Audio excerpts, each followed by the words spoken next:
Yo, welcome to the first episode of the Plot Armor podcast. I am your host, Blankboy, aka Sean, and I'm here joined by my co-hosts. Would you guys like to introduce yourself? Yeah, Justin? I'll start. Hi, my name is Justin, from Brooklyn, New York, 22 years old. Mad Federal. Okay, does that even matter? You don't have to say where you're from. All right, come on now. I'm just trying to, All right, moving on, Ryan. Well, guys, I'm Ryan, probably the most knowledgeable with everything here, everything we're talking about. So let's keep it pushing. All right, Um, fine. I'm Farhan. All right, moving on. We don't give a fuck. I'm joking. Go ahead. No, I was just gonna say something stupid. Hi, I'm Farhan. I'm left-handed. Okay, we All could have right, moved come on on. from that. So obviously, the big thing going on right now in the superhero world, in the nerd world, is DC and of course Superman. So we're gonna get into our Superman reviews firstly, but we got a lot on the docket. We got some goofy criticism we've seen that we're gonna make fun of. We have David Cornsweet versus the field of other superhero comic book castings because we. Right. A lot of people think he was great, so we'll see how great he really was. We have James Gunn talking about where he ranks in the pantheon of directors.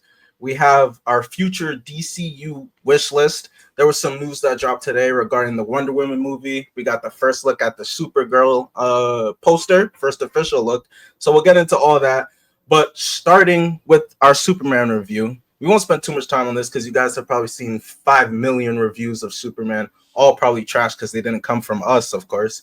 But how about we start with this? Everyone, give your review for Superman out of 10. Keep in mind, I've seen the movie once. They've all seen it twice at this point. We'll start with Farhan. Farhan, out of 10, Superman.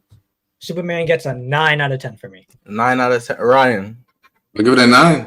Give it a 9. Justin, I'll give it a 9. 9. Okay, and I gotta be different, so 9.5. I'm better than you niggas. Yeah.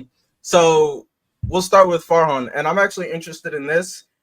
What different point of view do you have of the movie after your second rewatch? Anything specific that stood out to you after the second rewatch? Well, one, the action. I really didn't notice how intense these action scenes were on the rewatch. Like, James Gunn is constantly moving the camera and constantly doing different moves of Superman. Superman isn't just punching broadly in this movie. He's doing spins. He's twirling around. He's using his flight, and he's using a lot of momentum and stuff in these fights. I honestly really noticed how great the action was on a rewatch. Do you guys think that this is the best action we've gotten from Superman live action thus far? Because I Man of don't. Steel was some I think- buns as a movie, but the action scenes in that was fire. So is this better? In my opinion, I think Man of Steel action scenes are better, in my opinion.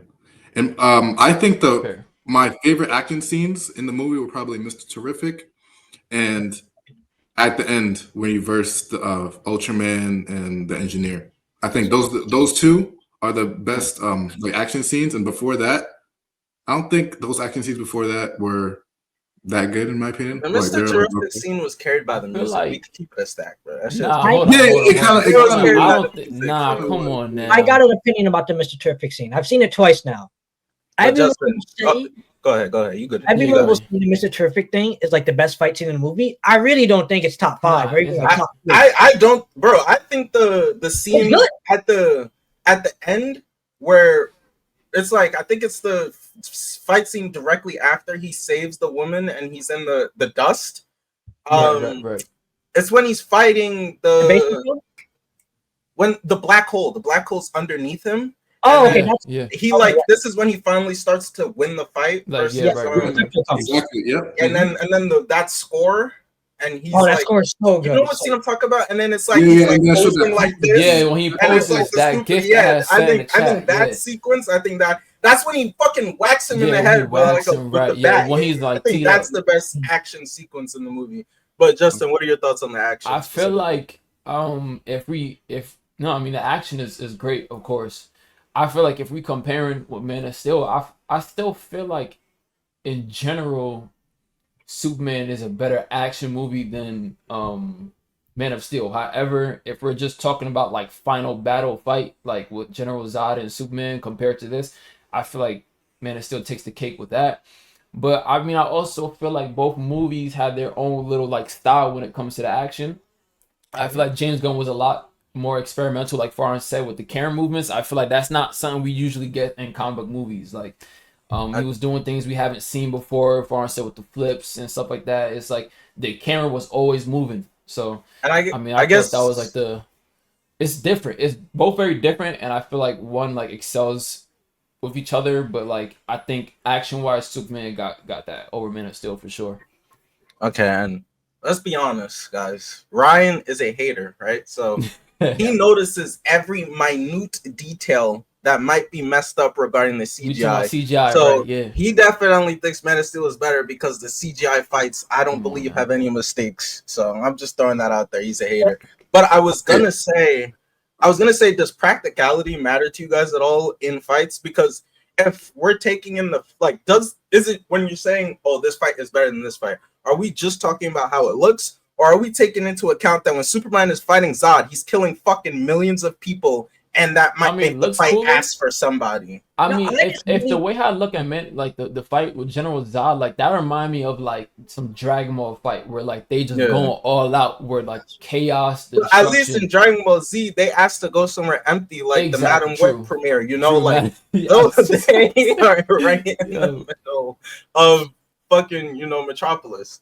What were you gonna say, Farhan? You were about to say something. No, I was gonna say I agree to that point, and also I really don't think this movie does better action scenes than Man of Steel. Man of Steel is really just a chaotic punching through buildings. It does better. Oh yeah, I think James Gunn Superman has better. Yeah. I think it just has better action in it. Like the Man of Steel's action is a bit more destructive. That's what I would say. You're right. It's just like, holy shit, how strong Superman and Zod are. It's just more showing you how powerful they are versus like, I guess like pulling off a cooler fight or a comic booky fight.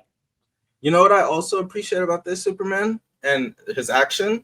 In this movie, we get to see Superman's intelligence. Like, Superman is not a fucking moron. He's never been considered like Batman, where he's a detective, But, like, for him to be fighting Ultraman, the engineer, having his lungs filled up with, fucking nanobites, and for him in that moment to recognize, if I fly all the way up and then come back down, the force coming back down could get this shit off of me. And I like feel that like takes a level of it was cool that Lex even had mentioned that, like, he was like, yo, what is he even doing? So it's like, it's cool that you got Superman who got a mind of his own. He's smart and he could just make, the 1,000 IQ plays. Like that's one of the best action scenes in the movie. Like towards the end, as I said, like that's like the top tier action scenes in the movie.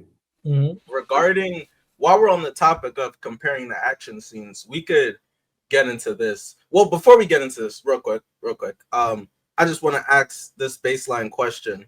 Is this movie of the year? And before you answer, I want you to list out some of the best movies you've watched this year in theaters. We'll start with Ryan this time. Ryan, what do you mean? So Superman, Magazine Dreams. I haven't seen Sinners in theaters, but I'm going to count it. Sinners, yeah. Sinners. So that's my top 3 movies. Honestly, I guess Thunderbolts. That's 4, but that's another one. I guess that's it. That's the only movies I could really say that's in my top 4 right now. What about Brave New World, bro? Oh, you're racist, right? My fault. Not your Captain America. My fault, bro. My fault. No one wants Brave. No one. Yo, I'm gonna keep it a stack, man. I forgot Brave New World came out this year. Bro, I'm not gonna lie. That movie was erased from my memory. Brave New World, yeah. Bro, I'm looking at the movies that came out this year just to like remind myself of what I've seen. Bro, I saw How to Train Your Dragon. We saw Karate Kid. But both of those, that's 2 cheeks of the same ass, bro. Those are movies meant to be watched once. Even the Karate Kid is really entertaining. Like, But Justin, what are some of the best movies you saw this year? I mean, I would say I saw a lot of movies, but I also saw a lot of trash movies. So I feel like it's gonna be a bit hard. However, I saw Superman, obviously, Sinners, great movie, Thunderbolts, Mickey 17. I feel like that's very slept on, very underrated. I think that's about it. If we're not including stuff like, I'm not about to include Karate Kid. That movie was ass. Nah, come on. It was entertaining though. How about you? Well, repeat to what everyone else said, but honestly, I have to add this movie just because the experience was so much Warfare? fun. No, Minecraft. But Warframe is really good too. Oh, I forgot about Warfare. Minecraft, bro. No, You no, could have you saved guys that see shit the to theater? Oh, yourself. you're a child, bro. I saw it, Ryan. Ryan, tell him the experience. As an experience, the best experience you would ever. If you're a Minecraft fan, nah, chicken jockey. Come on, everybody was. he said first we're gonna mine, then we're gonna craft. Let's Minecraft. Come on, man. So for movie of the year for us, we're basically between Sinners, Superman, and that's Thunderbolts. maybe like But it's Thunderbolts. I don't know if you want to throw F1 in there. I don't know. Oh, It's no, basically no, between Sinners and Superman for me, and I'm going with Superman. How about y'all? Is Superman my pick currently movie of the year? It might just be, if I'm gonna be honest, I saw Sinners for a second time. I saw it at home though. I will say it was a bit more of a harder watch compared to, you know, watching in theaters. Now I'm not gonna lie, Sinners was one of that was like a top 5 like movie experience for me of all time. Because the screens was fucking transforming, nigga. That shit was fire. The IMAX was so good. Yeah, just, I feel like the creativity with Sinners, you know, with the music and the horror aspect. But I don't want to get too much in that. But I think Superman is gonna have to take the icing on the cake for that one. Backtracking to the conversation we were having before we went into this, we were talking about the fights between Man of Steel and Superman. So I have to ask the question: which Superman would win in a fight? Henry Cavill's Superman or David Cornsweet's Superman? Which Superman is stronger? Who would beat who? Whoever wants to start. Whoever has an opinion.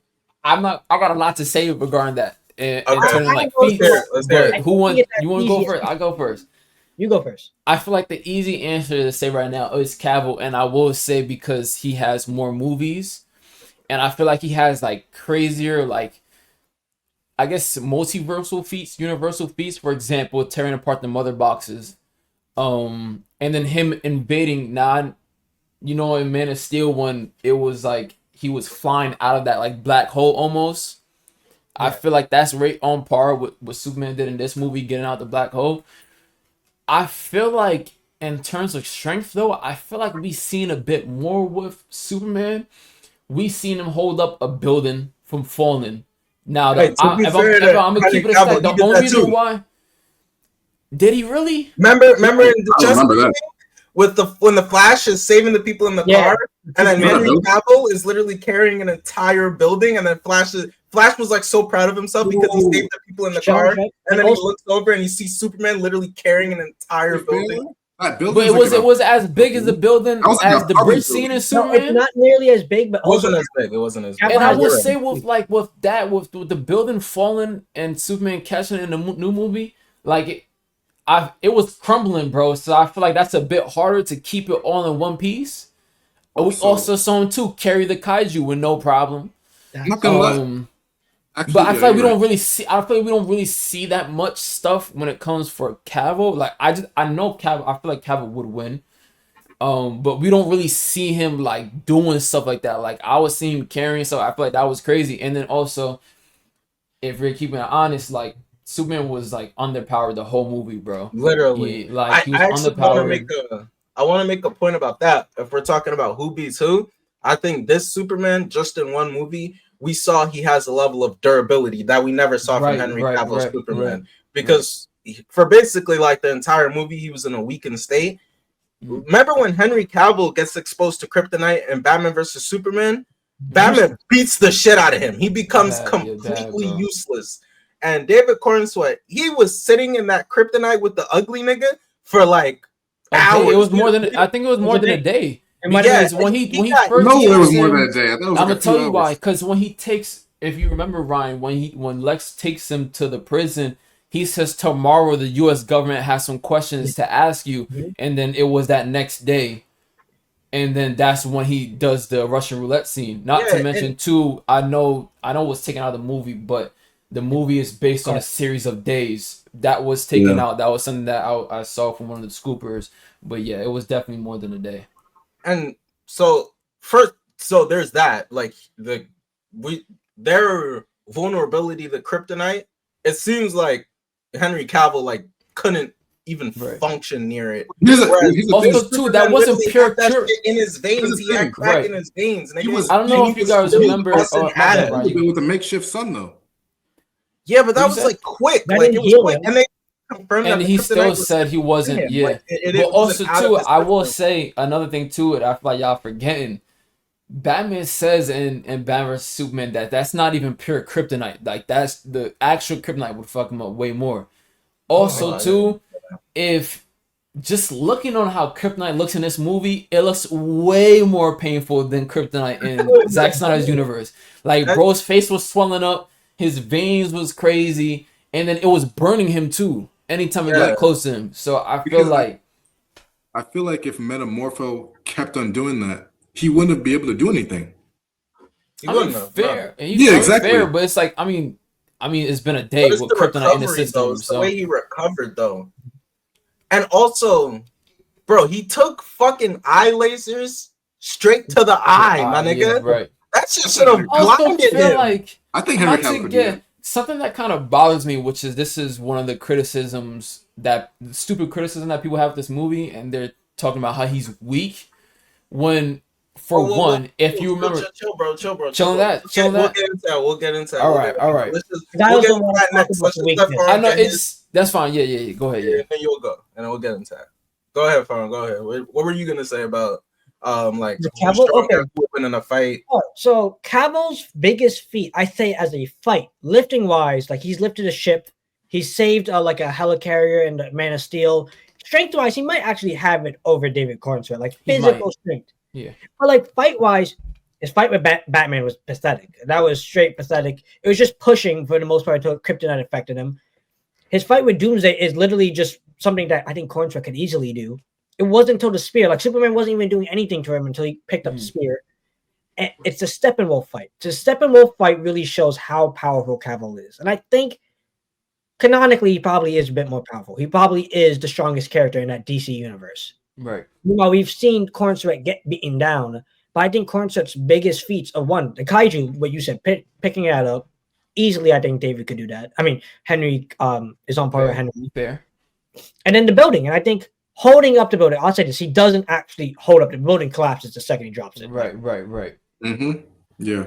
So I would say I feel like with that though, with the building, I feel like he could carry it if it wasn't collapsing. I think the was fact that the building was crumbling already. Yeah. That's kind of why it was falling. I mean, also too, he was kind of struggling to like hold it, and also too, the kaiju fight, he was kind of struggling with I know the kaiju was applying pressure, but you know the kaiju put him in the ground. Like that's. I'll tell you this much though. You can't. I feel like you can't really use that because when the kaiju dies, if we're talking about like when someone dies, that's all that dead weight. He actually straight up lifted him and put him on the ground with ease.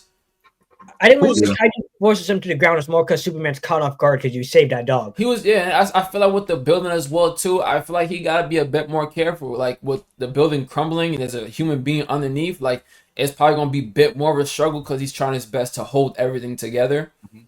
Also, did we see a speed feat from Henry Cavill that's as insane as Superman? He saved the squirrel. Yeah, Flash. He does race the Flash, right? Because I was gonna say that saving the squirrel was ridiculous, and then also he flew to the fucking Antarctic or something in like 2 seconds. Yeah, when he went to go confront Lex for the first time, he flew from the fortress to Lex building like instantly. Bro. Instantly. But all right, so final consensus: who's winning in a fight? Henry Cavill. I think Cavill's winning in a fight, but later on, I think Cornsweat's gonna have it later on. Right, I agree. That's the best take to say that. All right, that's fair. So Justin had kind of, alluded to this a little bit, about some of the dumb criticisms we've seen. I actually want to start this segment personally. Go ahead. First one that I saw that is just pure stupidity. I saw someone genuinely complain that we did not get a Superman,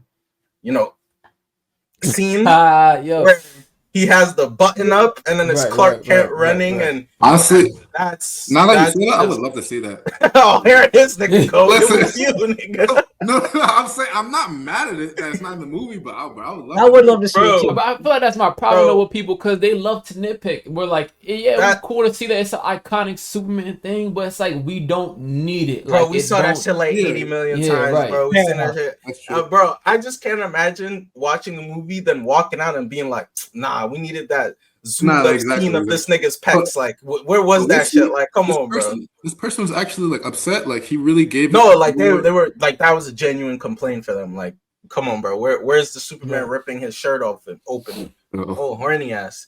I think we could all agree on this one. The woke Superman bullshit. Come on. Listen, You know, being I- a good person isn't I'm not- woke. Superman wanting I to save don't- people isn't woke. Him what was The whole it? Him being an immigration immigrant shit is isn't just woke. ridiculous. He's from It's just somewhere else. ridiculous. That's I not don't woke. want to. I don't like to get on like politics and roast like Fox News, but I don't understand why calling him an immigrant is so bad. Like he's literally an immigrant. Right, he's literally an Superman. immigrant. We talked about. It's like he Superman actually is is. Like I He's believe an I immigrant. believe I never seen Smallville, but I believe from what I was hearing about his own human parents, they forged immigration letters. for yeah, I Superman. saw that clip So it's because like- there was like some Mexican nigga like that that Martha Kent was trying to get deported, and she was like, "Ma, like leave Jose alone. Like that nigga didn't do nothing. Like Nah, I'm I an know damn immigrant well his too." name not Jose, bro. It's not. that not. It's that He just not. came up with Jose, bro. Another criticism I saw is that the movie doesn't develop enough characters. I saw that they was talking about the people in the the people in the that Lois works with. What's it called? The Cat Daily Grant, Planet. Like, oh, we don't know anything about them, bro. It's a 2-hour movie. Some characters are just gonna be filler characters. Not like nobody ever watched Spider-Man 1 and was like, oh, this movie's ass. Where was the Flash Thompson backstory scene? Right, Nigga, right, fuck right. Flash Thompson. Like, not Okay, everybody no, needed. chill with Flash Thompson. Nah, I know Well, damn well you the don't care context- about But that not, Flash you get what I Thompson, mean, man. though. Like, not Yeah. everybody is gonna get a backstory. Not everybody we gonna get a his dad used to beat his mom and now he want to do this shit. Like, Right, not right. everybody's I gonna kinda- get that, and that's okay. There's filler characters. There's characters that are just here, gonna say some lines, go be there in the background, and we're not gonna know much about them. And you can't explore 200 characters in one movie. It's just not possible. Right, It's right. not a TV show. A TV show that's more like you got more time, but. I feel like it's movie- funny. Like it's funny hearing that criticism that you brought up, where not enough character development. Where there was a point leading up to this movie being released. One of the people's worries were that there were too many characters, Yeah. and they felt like it would have took away shine from Superman and the real supporting cast. And it's like now they're almost kind of sort of backtracking a bit, where it's like now it's not enough development. I feel like it's also just a stupid thing to say too, because we obviously know it's gonna be a trilogy, and it's not like those characters not going nowhere. We're gonna get more of the Daily Planet. We're gonna get more Perry White, Cat Grant, like Jimmy so. Olsen. It's just Jimmy Olsen. So, I feel like there's gonna be more time. It's a Superman movie. It's so. There's a couple of things too. I kind of wish we got more Perry White until like for the movie because Oh, we only yeah, got I did the- thought he was. Who is that? It was the thought- black boss. It was the boss. Oh, okay. Yeah. Okay. I thought he was gonna be in a movie, but more. I swear to God, I only saw him in like 2 scenes. Yeah, Yeah. We he's only saw him barely- 2 seasons. That's what I'm he's saying. barely- I really wish we got him more because I think he played him well. He played You know him what's very funny well. too?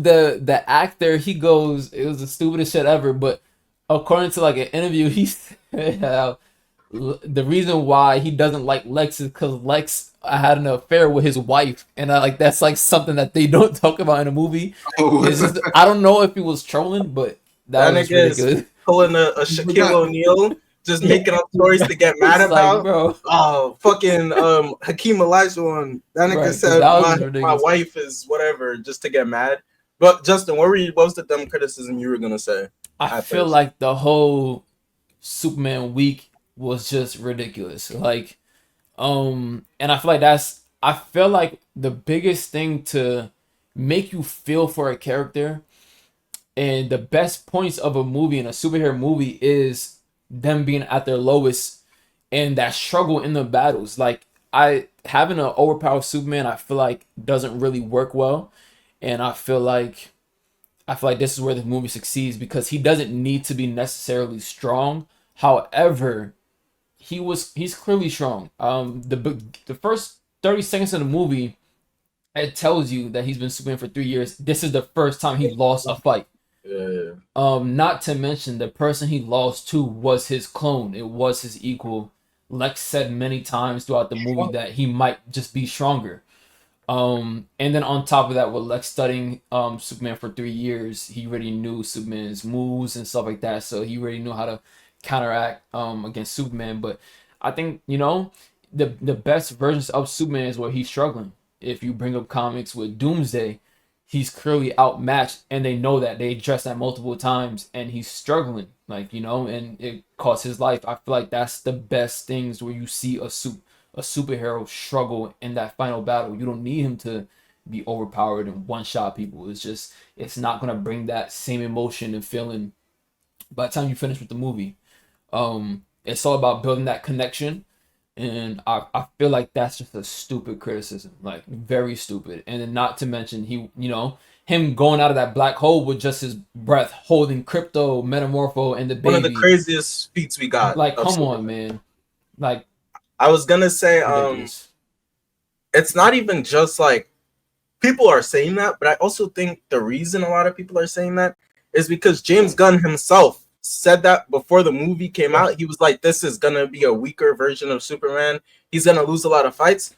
But I don't even think I think James Gunn accidentally made one of the more powerful versions of Superman we've seen. Right. I think by accident, he literally, because that feat alone that you're talking about, where he uses his breath and he's able to blow him and holding three people out of a black hole, that's genuinely one of the most insane, while being kryptonite. Because Metamorpho couldn't even fly out of it. Crypto couldn't fly out of it. Insane, like Superman feats we've ever gotten. So, and James Gunn might just be bad at that shit, because then he literally say like with the Infinity Stones, like he just made up shit like, time travel, purple one gives you a big dick. Like he just random shit that the Infinity Stones was doing.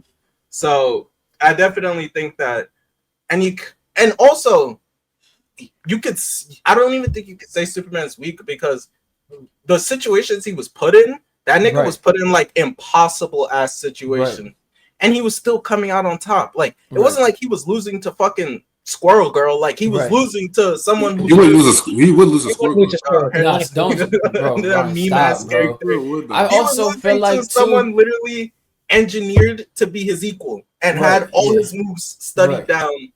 And also, I'm gonna let you go, Justin. Just real quick, I want to say this. This is also something I really enjoy about the movie. For me personally, I really like when the main character feels competent, when the main character feels capable. And Superman, no matter how much he was beaten down, he always rose back up and was able to do what he needed to do. I love the fact that he felt capable. That's part of the reason. And whenever Invincible comes back and we do this episode, we'll talk about it. That's one of the reasons I fucking hate Mark. Fuck Mark. Because he doesn't feel capable at all. Nigga, there is no reason that Invincible should show up to a fight and I'm like, damn, these niggas is cooked. He not saving nobody. Like, that's a terrible feeling to be watching your superhero doing on screen. And I just really couldn't appreciate that Superman felt capable. Like, no matter what, it was like, Superman got this. And that's the feeling you should get. It's fucking Superman. You know what I mean?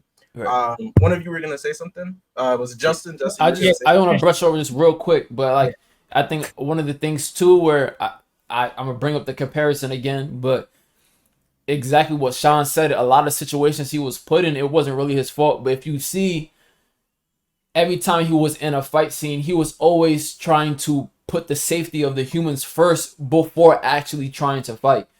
And that's one thing where Man of Steel didn't really have. He was kind of just fighting to stop the chaos instead of actually trying to control, which is, Farn had said that to me a couple weeks ago. But this movie is more Superman trying to control the environment around him before trying to get rid of the threat. While Cavill was trying to just stop the more aura farming, but there was just more disruption. Aura farming. You aura farm after you save people, not before. Not while they're pretty. No, not while it's happening, after. But Farland, do you have any goofy? Yeah, so actually, Fun fact: the first reviewer that actually broke the embargo date for this movie was a hate review, not a It hate, was. a It negative review. was. And I've read the review, and I've also my aunt is a big movie hater of this movie, and I'll tell you the reason why. And it's the same reason they complain, and this is a very popular thing, that this movie's not like Man of Steel.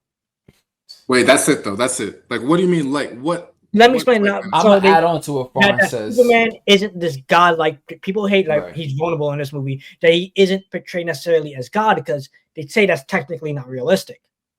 The one that broke the embargo, they technically said Zack Snyder set the format, and you could make the argument that Man of Steel is a realistic adaptation of how people would react to Superman, but it's I also not a agree. good adaptation. Fair. Like that doesn't mean shit. That doesn't mean it's good. Yeah. I feel like what them and which is I also appreciate. I don't know if you guys realize, but compared to comics, which is another criticism I saw people have, they were actually mad that Superman announced himself as a superhero after Metahumans. Now I don't know if you know, but in comics, Superman was the first person to introduce himself. Not to say metahumans didn't exist before him, but he was the first person to come out as a metahuman, and that's what inspired other superheroes to come out. While in this universe, they already established metahumans. Seeing Superman come to this, this Earth, it wasn't something out of the ordinary. So I feel like with that, I just feel like, damn, I lost what I was gonna say. I don't even know what I was gonna say. It's because you're 35, bro. It's okay, bro. You getting up there, Unc. Don't worry about it. What was fine? What were you just saying? I was saying how like it was how the main The review, godlike figure. the shit. godlike That- figure. that's My not like keeps Man of sending me Steel. videos Right. of saying, "Oh, David Cornstark's not Henry Cavill," or "Oh, Man of Steel is so much It's a better." good thing. It's a great thing. Right. Oh, also, Ryan, I'm gonna let you go just to piggyback off what Fawn said real quick, and Justin about him not being like Man of Steel, and like in Man of Steel, you have like the the scene of Superman standing there and everyone's like touching him and like Right. they dick riding crazy. Like That the was dick crazy. eating is Bro. That was a crazy. crazy scene. I prefer this sort of thing where like instead of like them going home at night and praying to Superman to fix their bills and shit like he's Jesus, I prefer this version where a lot of them see him as like a friend or something, Exactly, like yeah. you had the falafel nigga who that's probably bad eats too. No, Picking up Superman and being like, "Oh, I got you, Superman!" Like very comfortable around him, like like Superman should inspire that sort of thing. Like the scene I love when all where the it's like, kids "Don't were tell going him." around him. No, where all the kids were going around him. Oh, when when he he got said yeah, and he was picking I up just the noticed kids. that Yeah. when I watched it again when Justin stalked me. Like, Oh, come on, man. We're not doing this. I noticed the kids going around him. He lifted up the kid. No, that was nice, bro. Right. That was so Right. The scene with Lex where he kills the falafel guy and he's like, "Oh, Yeah. don't tell him nothing, Superman." Like I don't know. Family. that's how I have no family. I feel like it's That's how something much I don't know if y'all Superman caught. inspires into Right. people. I don't know if y'all caught about the falafel dude. For one, I thought it was just cool that even with everyone like thinking that like his parents set him there to cause destruction and bad, he still believed in him. Like he was still like, don't tell Superman, don't give him nothing, and I don't have a family. But I don't know if y'all watched the end of the movie where he's on a newspaper. Yeah. He actually lied. He does have a family, and he just didn't want him. Wow. Yeah, he does have a family. He just didn't want Superman to get Oh, you him. got that from I a thought video. that was just. I did. I got it from a video. no. It's like a copy of homework. Oh, hell no. But yeah, I thought that was just cool. Like Superman just inspires hope. And now remembering back what I was saying before, I feel like it helps knowing that Superman came out as a superpowered alien afterwards. Like everyone doesn't look at him as this god complex figure. They all look up to him. They're all inspired by him. You got the kid in Baravia. He's chanting Superman's name. He put the flag.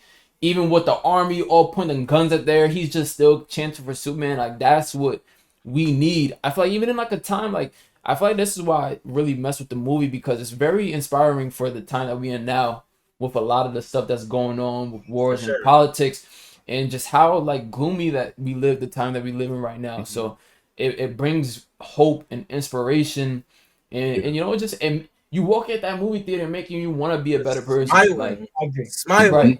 Right. Smiling. Yeah. Did that guy really sell falafel though? Are we just saying falafel? Did he really sell falafel? I'm No, not it is sure. falafel. It He is said, falafel. he said, he He said, said falafel. he literally said falafel. Yeah, it was falafel. But so Probably, we're gonna. Middle Eastern. That was spent like 35 minutes kind of reviewing the movie, everything around the movie. So we're gonna Hold on. Wait, hold on. Let me say Go ahead, something. A negative thing that I heard, a stupid thing. I heard someone say that that when they showed an overhead shot of the Pentagon, it should have said the Pentagon. Like, bro, what, Did it bro? say anything? No, it doesn't say anything. It doesn't say anything. I No, don't think so. Just you can see it's the it Pentagon. just They says get, the Pentagon. that's the triangle building. Like we get it's the Pentagon, bro. Did you say? Um, Don't say triangle building. Yeah. so damn, Justin, nigga, back up. Nigga. That's what I'm saying. You're always so close to the camera. bad, bro. So we're gonna get into the David Cornsweet versus the Field now, right? Okay. So there's been a lot of dick riding around David Cornsweet and how You might good say of a portrayal of Superman this is. So we're gonna stack him up against some of the best comic book superhero castings, maybe some of the worst. We'll see. And we'll see how good David Cornsweet as Superman we believe him to be. We're talking about like comic accuracy, like looks wise too. It's up to your discretion. Whatever, how All right. how well he embodies his own version of the character, how accurate it is, whatever you envision a good comic book casting to do, answer it based on that. Okay. All right. We're gonna start off with this one. David Cornsweet. Blah, blah. I'm gonna restart that for the TikTok clip. So we're gonna start with this one. David Cornsweet Superman versus Chris Hemsworth as Thor. We're gonna start with Farhan. Shit. No, I gotta say David Cornsweet. I know that's recency bias, but Chris Hemsworth, in my opinion, only has like 2 good movies with Thor. Yo, I'm about to add on to that. That was a great that you mentioned. Like Infinity War and Ragnarok, I would say is just 2 great movies with Thor. Actually, wait. Can I say something? Yeah, you go. Yeah. All right. I think David Cornsweet because mainly, even counting like Ragnarok, bro, that is like Ragnarok and Love and Thunder, like bro, that's like some goofy, like bro, that's not Thor for real. That is not like, Thor at all. He's acting so different. I would say Infinity War is pretty good. He wasn't as goofy in Infinity War or Endgame. Mm-hmm. Well, actually, no, Endgame he was fat. He was a guy character. Yeah. Infinity War wasn't that goofy. I think David Cornsweet because he was actually playing how he was playing who he was adapted well from the comics. Chris Hemsworth was just some goofy guy. Like I don't care about him. Justin, who do you got? I think it's David Cornsweet, and I think that's me. My name. He shouldn't even fit that, bro. All right. 40 by the way. Bro needs a TikTok clip. He's in this TikTok clip, bro. I feel like Cornsweet easily, and I say this to say, first of all, we all love Thor. I think we all love Thor. I feel like how many movies he had? He had 4 solo movies. 4 solo. 4 Avengers. Four? Damn. He has 4 movies. That's crazy. And they already talking about he's apparently signed on for a 5th one. So that's just ridiculous. But I will say I feel like with Thor, I think the fact that they had to do a tonal switch with his character compared from the first 2 to the 3rd one really shows you the whole 180. Right, like I feel like if we compare the first 2 movies, that's how Thor should act. And I think he did a good job. I don't think it was bad. Even still, there's some problems. Even still, there's problems with that, exactly. But I think then you got Ragnarok, where now you got that goofy side. And in Infinity War, he had that serious tone because he thought Loki died. And then Love and Thunder was just the absolute just worst of it. Like it was Ragnarok times 100. Also, to the point that you even had Chris Hemsworth saying like he didn't even like it. So I was gonna say I also have David Cornsweet as Superman because Chris Hemsworth. I don't know if you guys remember the first Thor movie. They dyed his eyebrows, and they did. It looked so weird. It was trash. Oh, I didn't know that. So Fuck Chris Hemsworth as Thor. Next one, and I want to go first on this one. We have David Cornsweet as Superman versus Christian Bale as Batman. Oh, And it is so easily David Cornsweet as Superman. Tell him. Not even Tell him. close. You're gonna get the Christian film. Bale It's crazy. is the most boring fucking Batman of all time. His Tell him. action scenes suck. Nigga, it looked like it's me who put on the suit with no Yes. choreography. His voice is trash. He doesn't know any detective shit. He seems like an idiot. The fucking black old nigga who's been old for 80 years. What's his name? Lucius, Lucius, come bro. on, now, come on. He Lucius, builds everything Lucius. for him. He makes everything for him. Christian Bale's Batman doesn't do shit. It's just he gets outshined in his own movie. The Joker is the best character in the movie by far. Batman's just kind of there. It's so easily David Cornsweet as Superman. Damn, bro. but- Can I speak with that? Yeah, you can go next. You go next. All right, so I'm gonna get this out of the Sorry, way. real quick for those who don't know, Justin's a Batman glazer. No, not a glazer. I think Glazer, Batman's the glazer. best superhero of all time. With that being said, Not a superhero. I Yes, think Captain America I'm going disappeared. to. Iron Come Man. on now. You talking about the racist, the one who All right, talks shit let's- about okay, Japanese people, Okay, come on. All right, what about Iron Man? Talk about Batman. the alcoholic who sells weapons to terrorists. Spider-Man's the greatest. Come on. You know. All right, okay, now you we can- got the Anyway, college yeah, student. just to go. Because now we. I will say, like, even though I love Batman, and I still love Christian Bale's portrayal as Batman, I feel like it sucks because in Batman Begins, he was written so well, in my opinion, even with there was a flaw at the end of the movie where he let Ra's al Ghul die. But other than that, I feel like he was portrayed so well in Begins. I feel like once it hit Dark Knight, I feel like it sucks because I don't even think it was Christian Bale's fault. It was more Christopher Nolan diverting all the attention to the villains and building the villains and actually building Batman as a character. So he was almost a side character in his own movie. And then I feel like the best direction of Batman was in Rises, where you actually see like an internal conflict. But Dark Knight, he was just completely outshined, like completely. The action sucked. Even the detective part of it was not really there. We only had the only detective scene we got with Christian Bale was when he was testing the bullets through the hole, trying to figure out what bullet shot the weapon. But it's Cornsweet. I feel like Cornsweet embodies Superman so well. Even like if you see him speak about it in interviews, like he knows what he's talking about. You could tell that nigga read some comics yeah, before this movie. And then Clark and his performance as Clark Kent was great. Yeah. We didn't get much of Clark Kent, but it was great.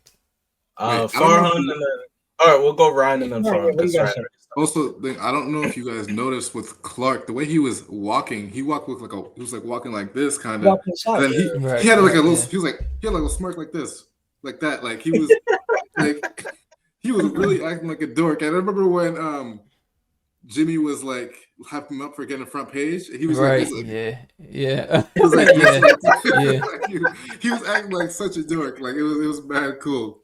Wait, so Justin, do you also have David Cornsweet over Christian Bale? Did you say that? Yeah, I do. Yeah. Ryan, is that you saying you have Superman? David See, Cornsweet? I'm kind of conflicted. I want to say Superman because I think because I'm going to rate it as an adaptation, and I think how he embodies Superman and what he does in the movie, I think that's a better adaptation. But if we're doing like as a grounded Batman movie, if we're judging off that, Christian Bale was like he was right there. Yo, you know I'm everything. not gonna lie. Like, I'm gonna bro. switch it. I'm going Christian Bale, but yeah, go ahead. Go ahead, Brian. Like as a grounded movie, he was because the only problem was the voice. It was grounded, so he used a voice like that. His fight scenes, it was grounded. It was realistic. That's how he would move in a suit like that. So of course, there's problems with. I think he was outshining in his own movie in the Dark Knight by Joker. But how he was as Bruce Wayne and Batman, I think he was amazing. I would still put Cornsweet over him as a casting and an adaptation. But Christian Bale, if we're doing a grounded take as Batman and how he was adapted, bro, that's That's like I 100%. want to add to Ryan's claim. He's right. He's honestly a really good Bruce Wayne. Like The Dark Knight Rises, yeah. his Bruce Wayne arc is amazing. Like the whole Yeah. cave. Is it the cave? Where he gets tossed in the well? It was in the well, and That whole arc is that Bruce Wayne. internal conflict was just great. Like that was the best Batman shit we got. I don't like his Batman at all. I'm gonna be honest, but that's not because I think he's bad. It's Thank really because you. that suit held him back physically. Like you said, that's a grounded way of fighting. That's not a grounded way of fighting. He literally just only could have fought. No, I'm saying it's a grounded way of fighting when you're in that suit. Yeah, well, it's the only way to fight in that suit. That's the only way, right? That's what I mean. Like that's how you fight in that suit. So and that suit, like I honestly I like how it looks, but it just doesn't work if it's gonna make the actor that's what I mean. Yeah. Right. All right.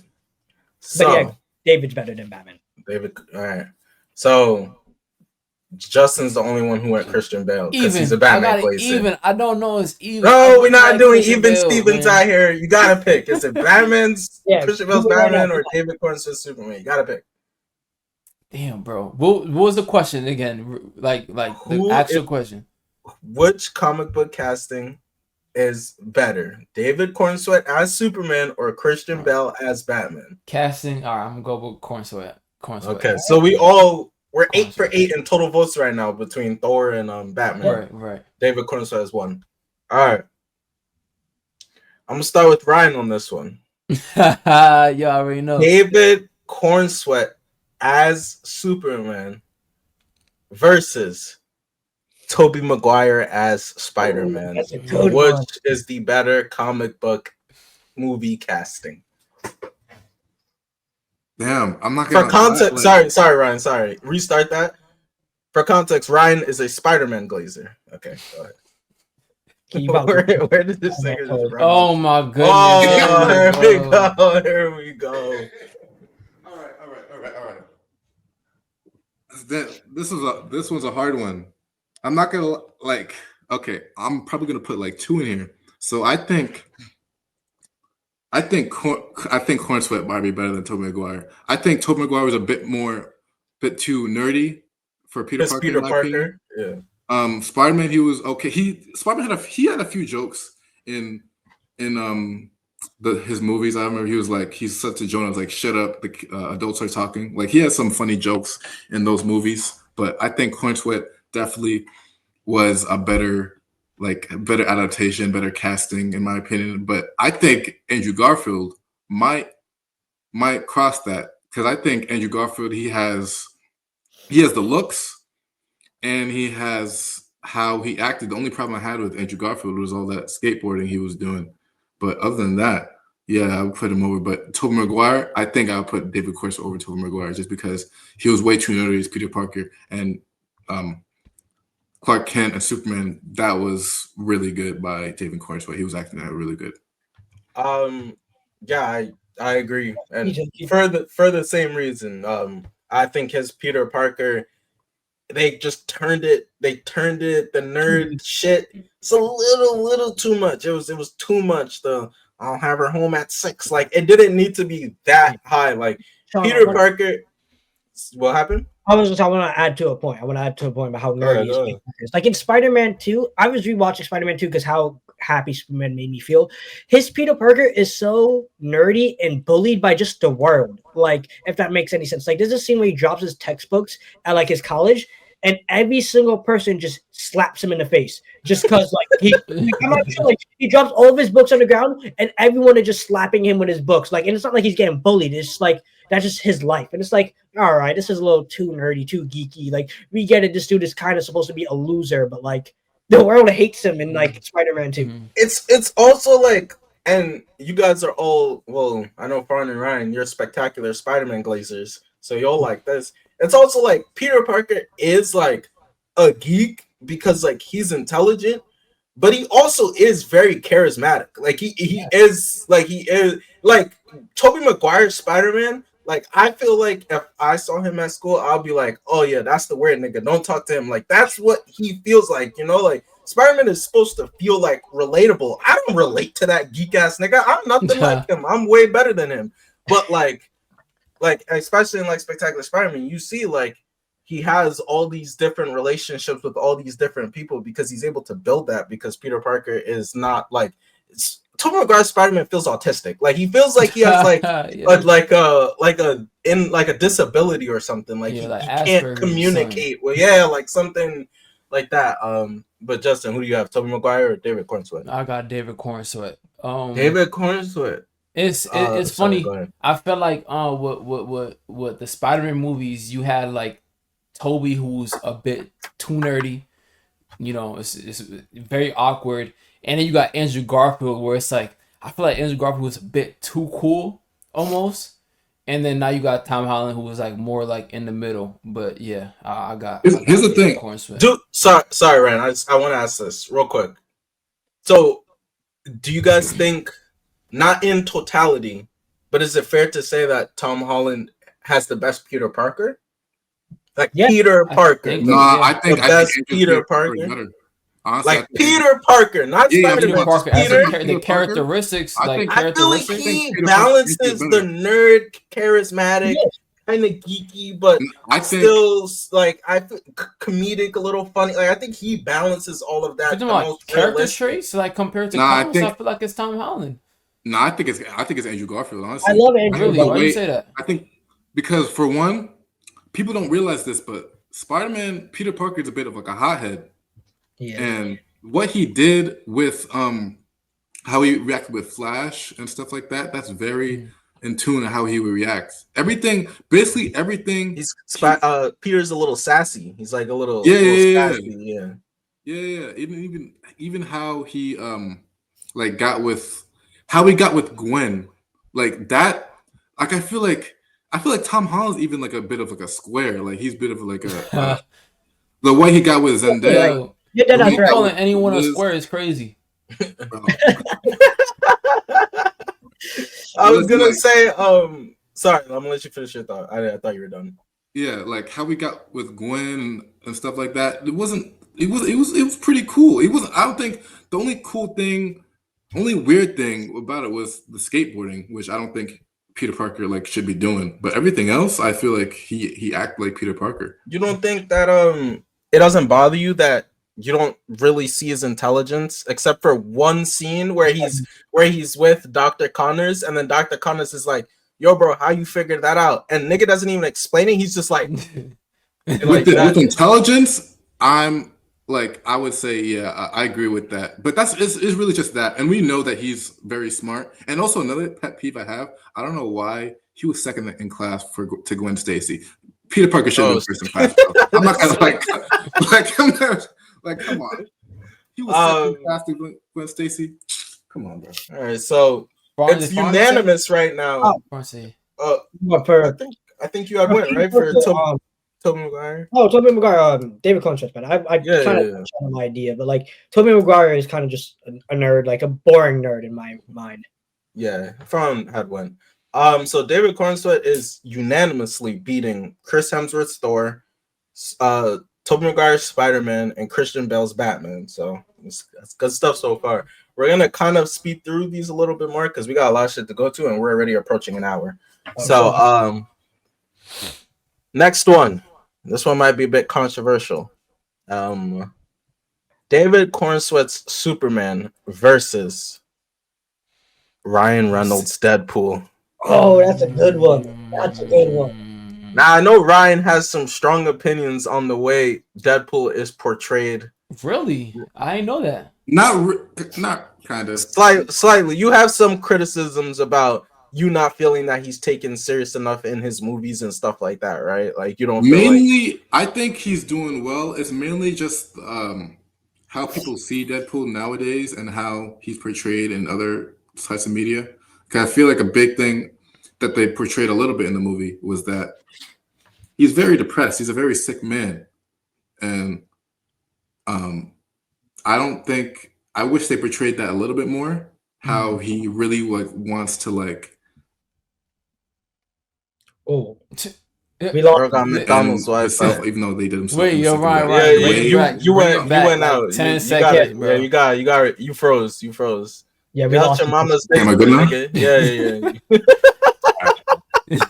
Bro, that was mad embarrassing. Wi-Fi's not good. All right, I get it. You're not Tom Holland, by the way. We got what you said though.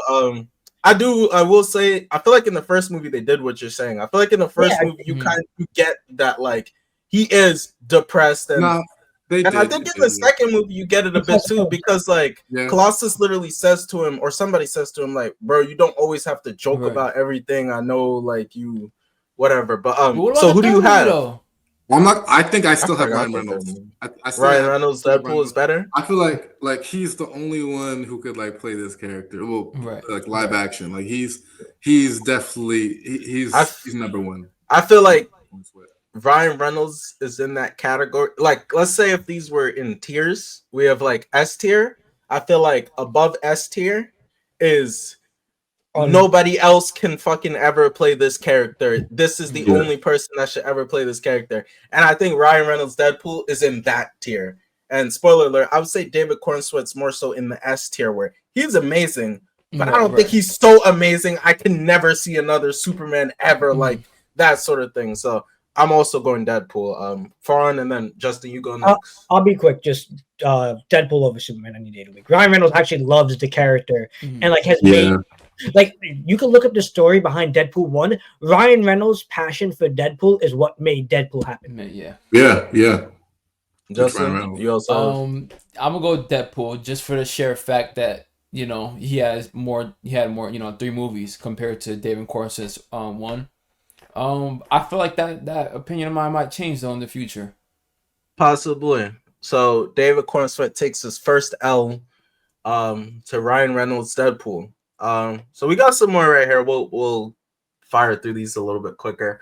Another one that, spoiler alert, might be in the no one else could ever fucking play his character tier. Yo, Sean, you turned it off, man. What a cornball. You're not Tom Holland, by the way. Like, you're not Tom Holland. Bro, mad embarrassing, bro. You guys hear me? You sound like a potato. You gotta reconnect your mic or something. Do that every time. All right, you good.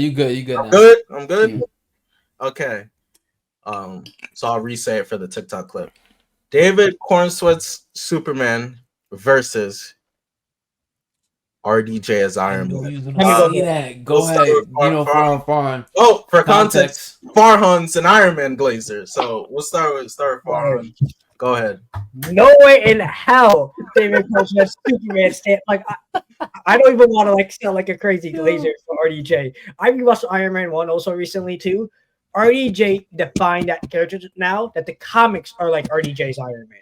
Iron Man has been a completely different character since 2008, and that's because of RDJ, and he's made him the best character in Marvel. Yeah.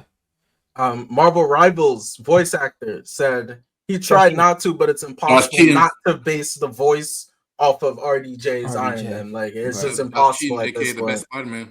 I hear you go. Drake don't care. Got Iron Man.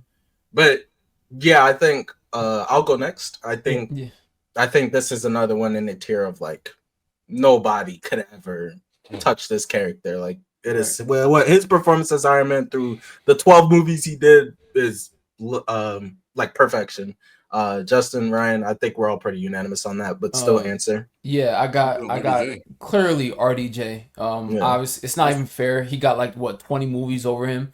That's not, and I just want to bring it up real quickly, but I think it's something that we got to like consider. But RDJ might be a top 10 actor of all time. I mean, we got some of the crazy acting scenes that we got from RDJ, even as Iron Man. Like that whole little back and forth in the beginning with RDJ when he came back from Earth on Endgame was some of the best acting I've seen. A great scene. And then Oppenheimer, his performance was great. It was crazy, but I think we got to start considering RDJ as one of the ones. I'm not gonna lie. When we get that, when we do that top 10 actors of all time episode, we'll spoiler alert. Justin might have that in there. Ryan said RDJ.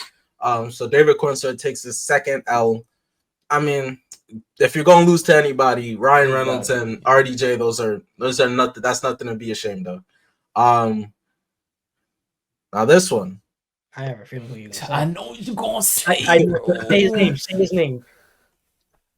I'm interested to know who you guys think I'm gonna say, but so what's his name? David Cornsweet's Superman versus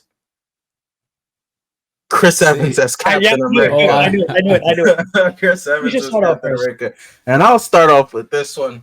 Absolutely fucking not. This is another one. Nobody. Oh, that black nigga played Captain America. Nobody else should ever play Captain America. Chris Evans is Steve Rogers. I think of everyone we've listed on this list, and maybe I'm off base for this. I think Chris Evans, Captain America, is the only character or portrayal of a character where I feel like they embodied, and because Superman and Captain America are very similar in a way, in the Boy Scout, like, you know, the believing in like morals, goodness, the morals. Yeah. I think that Chris Evans did that better than Superman in Superman. Maybe that's a hot take. Wait, did that better? I think Chris Evans did that better. And I mean, but he also had 20 movies to do it.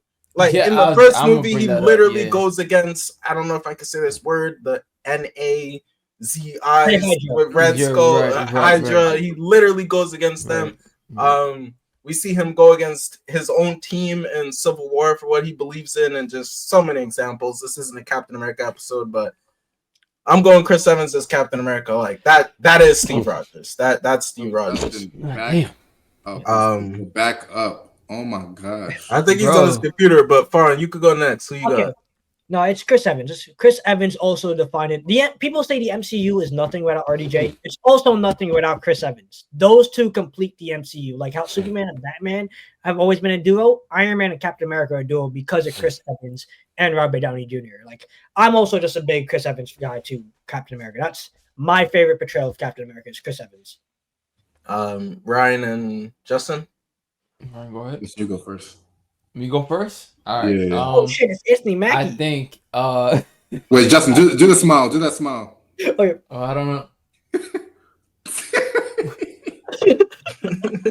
I think I'm only giving it to Chris Evans because he had more movies. If I'm gonna keep it a stat, I feel like if you was to take Chris Evans' best performance as Captain America compared to David Cornsett's Superman, I think David Cornsett got it. I think Chris Evans just had more movies to work with, so I'm gonna give it to Chris Evans. But yeah, that's right. Chris Evans, my final answer. Kind of just shoot. Nah, yeah. Chris Evans. I wanted to say David Cornsett just because, just to be different, but Chris, I can't. Just to be different. I can't. And we'll end it on this. There's obviously a bunch more. There's been great comic book castings, but I just chose some of the longer tenured characters. And we're also comparing David Cornsett one movie to a lot of these people being in 10 plus, some of them. So, and this is another one that's ridiculously long catalog of movies. So we're gonna end it on this. We'll start with Justin on this one. David Cornsett's Superman versus Hugh Jackman's Wolverine. I thought you were gonna say someone else, but who'd you think I was gonna say? I'm curious. I thought you was gonna say Robert Pattison. Oh, I was gonna ask that next. So just hold up on that. Hold up on that. That's on the list too. I wasn't gonna actually say it, but I'll say it after. But go ahead. I think I'm gonna be honest with you. I think Cornsett gonna have to take that one, and that's just my opinion. Thank you. I think it's because the nigga's 6 foot and not 5'2". Nah, that's part of it. Hugh Jackman is amazing as Wolverine. I don't know. Maybe just Superman is just a better character than Wolverine, and maybe that's just like somewhat of a bias. But I don't know. I feel like I can't see anyone else other as Wolverine other than Hugh Jackman. But at the same time, I think Cornsett just did a better job as playing Superman than Hugh Jackman does as Wolverine. And you can go ahead, Farhan, if you want. Yes, I also agree with Justin. I have David Cornsett over Hugh Jackman, and I think this is like the reason why I kind of have it is because Hugh Jackman doesn't define the character Wolverine for me. Like I think of X-Men '97 Wolverine. Hell, I think of Marvel Rivals Wolverine too. Like I just think of like the actual character of Wolverine more than I think of just Jackman. And I think Hugh Jackman does a fantastic job, but like the idea of Wolverine doesn't happen until Deadpool Wolverine. where we get the Right. look of that character, and also like he isn't 5'2", and that also like if you watch X-Men '97, a bunch of these other like X-Men shows, like Wolverine being canonically small is actually like something that needs to happen. Do you think is that a superhero suit tax that Hugh Jackman is getting?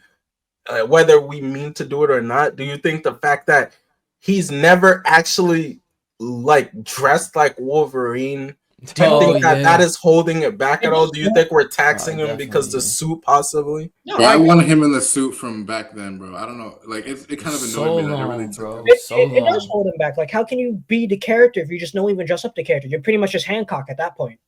Right. Well, I have a question to ask y'all real quick. Yeah. Can y'all? So we know like with RDJ, like we can't see no one else play Iron Man. Can you say the same for Wolverine? Yeah. Nah. Like, are you saying? Do I like, think I can see someone playing Wolverine? Right, like we can't see anyone play Iron Man other than RDJ. Can we say the same thing about Hugh Jackman? Can we see someone else play as a Wolverine role? Can I, Ryan? Can I ask this? We technically have. Yeah. We see Henry Cavill play him. He plays him in like 2 seconds. Not saying that he does a great job in it, but looks wise, he just looks like Wolverine. With my mic, I could see. If I give it a second. Wait, Sean, talk for a second. Am I good? Yeah. I was gonna say, sorry, I'm just go quick. I absolutely could see someone else playing. Right, same. Yeah. Like Fawn made a good point of like if you think of the character, do you think of that portrayal of the character? Right. And despite him playing this shit for like 30 years, almost as long as Ryan's been alive, when I think of Wolverine, I think of like the cartoon animated version of Wolverine. Like I think of like Wolverine in the yellow suit and like an animated version. Like if you say Wolverine to me in my head, that's what I picture. I don't picture you. Who I think of Wolverine. Fawn, that was a good point. I think of Steve Bloom, the voice actor for Wolverine. Yes. I think of that voice. Absolutely, 100%. Yes. And we're gonna end it on this one. But for the clip, let me say it properly. David Cornsweat's Superman versus Robert Pattinson's Batman. Which one's better? We'll start with Justin, the Batman Glazer. I'm gonna have to give it to David Cornsweat with that one. Oh wow! Yeah. Wow. I listen. I think Robert Pattison is the best Batman we have so far. I think it's a bit incomplete. I feel like we haven't got that Bruce Wayne from me yet, and I feel like we are eventually. I feel like you can't just be good at Batman and then not be good as Bruce Wayne. And that's not to say his Bruce Wayne was bad, but you gotta have both of them down packed. I say give it another movie, see how it goes, and that my answer probably is going to change. As of right now, we see David Cornsweat got Clark Kent down and a Superman down. I'm gonna give it to David Cornsweat. It's close though. In my opinion, it's close. I wanted to say this.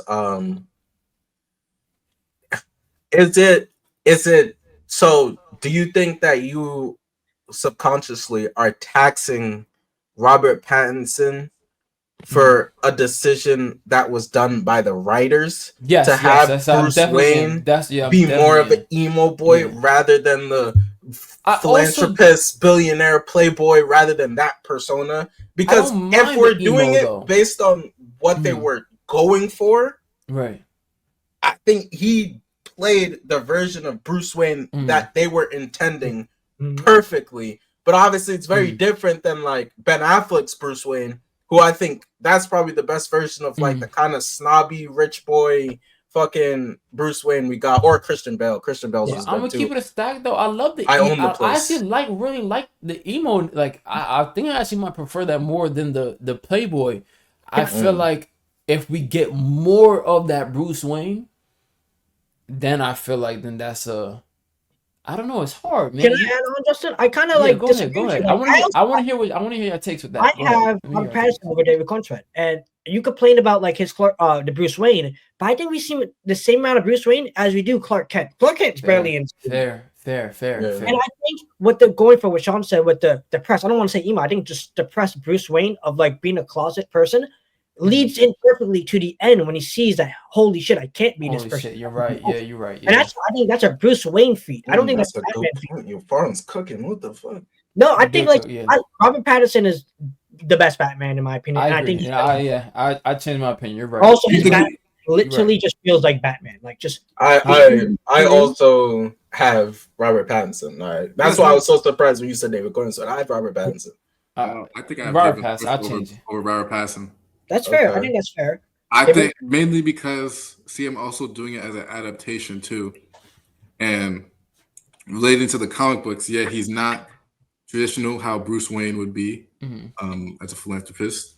He's not. I know this is still a grounded take, but you know he's not as big as how Bruce Wayne is. He doesn't fight as fluid. I think Ben Affleck's the way he moves, the way he's built. That's Probably I more think that's how he should be. The suit was so ass, though. The suit is so ass. It's more the Ben cowl. Affleck's suit is so ass. But I don't like Robert Ben Affleck's suit. Pattinson has by far the best Batman I suit. think he has the best that Batman suit is too. I so agree. hard, bro. I don't hate that Batfleck suit, man. It's really just I It's don't so hate it. bad. The- It's trash. the It's face- trash. the face, ugly looking. because Yo, does it's a Batman suit. the Pattinson suit not remind you of the Arkham suit? Like A the bit. Arkham Knight Yeah. suit? Like Arkham Yeah, a Knight. bit. Yeah. And no, his suit is good. His suit is really good. I would say Robert Pattinson's suit is the least Batman-y suit. Like it's a little bit more military than typically Batman is. Right, It's right, not really right. like span, but I think it looks cold. Like I think that shit is Yeah, hard. Like, you So see I him don't in- really care. He doesn't look goofy looking when he's like sitting around all the cops and stuff. He looks menacing. He Yeah, he looks doesn't Batman. look- He he doesn't doesn't look like look- some lunatic who's wearing a costume. Right. I right. 100% agree. So that was a good section. We're gonna transfer over now to the future of the DCU. Well, staying on the topic of Robert Pattinson and David Cornsweet, this is a very heated topic. Should Robert Pattinson's Batman be the Batman within the DCU? Can I go first? Farhan, floor is Go yours. ahead. Go ahead. I have the opinion that Robert Pattinson should be in James Gunn universe, and I think for two Heavy reasons. take. I think one, people are like, oh, we'd like to see Matt Reeves as Batman be more grounded. We already got grounded Batman already. It's called the Nolan trilogy. Go watch that if you want to see Batman only fight the Joker and stop bank robbings. Matt Reeves started with a grounded story, but I think he's just gonna evolve this Batman into more crazy shit. This is a Batman year one. He's not fighting fucking Year Doomsday two. year one. Year two, you're right. Year two. He's not fighting Doomsday already at this point of his stage. And I also think, one, for me, the character arcs Bruce Wayne goes to and Clark Kent match perfectly. It's both about maintaining hope and being a better hero. Those two characters literally embody the same thing. They're just two different sides of the same coin.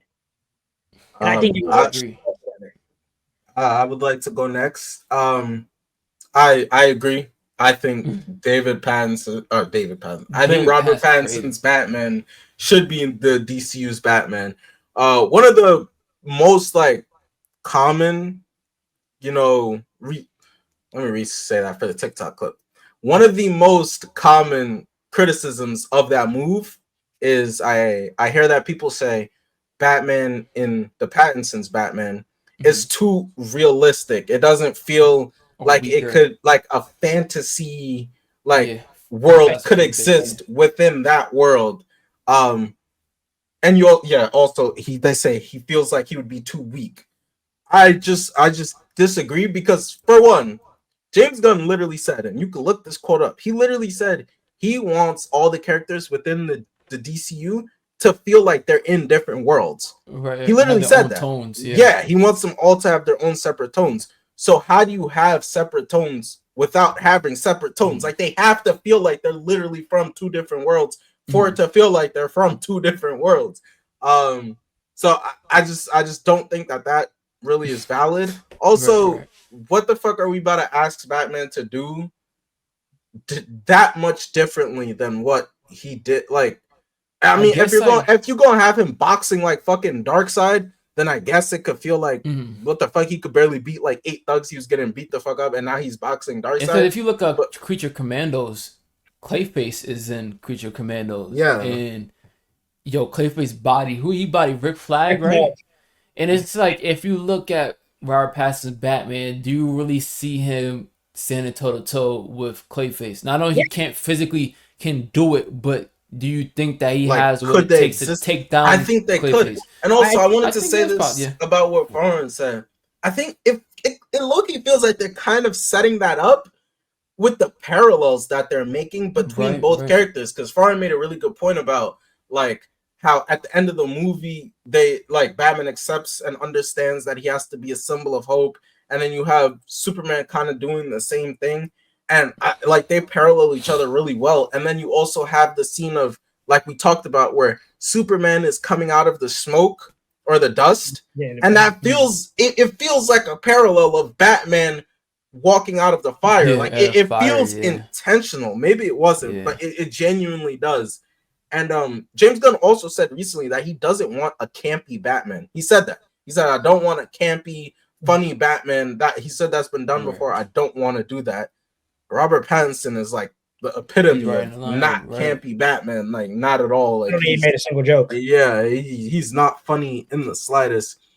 And maybe this is like a bad take. It's not eloquent enough. But nigga, they would just look great together. Like they just would look great together. You see them and you're just like, bro, this Superman and this Batman on the same screen, they will just look good. It just works. It works. I know Rob Pat is a little old. He's like closer to 40, but like both of these just turned 40. He just turned 40 or 41. No, he just turned 40. I swear to God, he did. He just turned 40 or 41. How tall is he? I wanted to ask that. Is he? He's like 6'1". David Cornsweat's like 6'3", so they gotta be kind of close in. No, he's 6'1". He's like 6'1".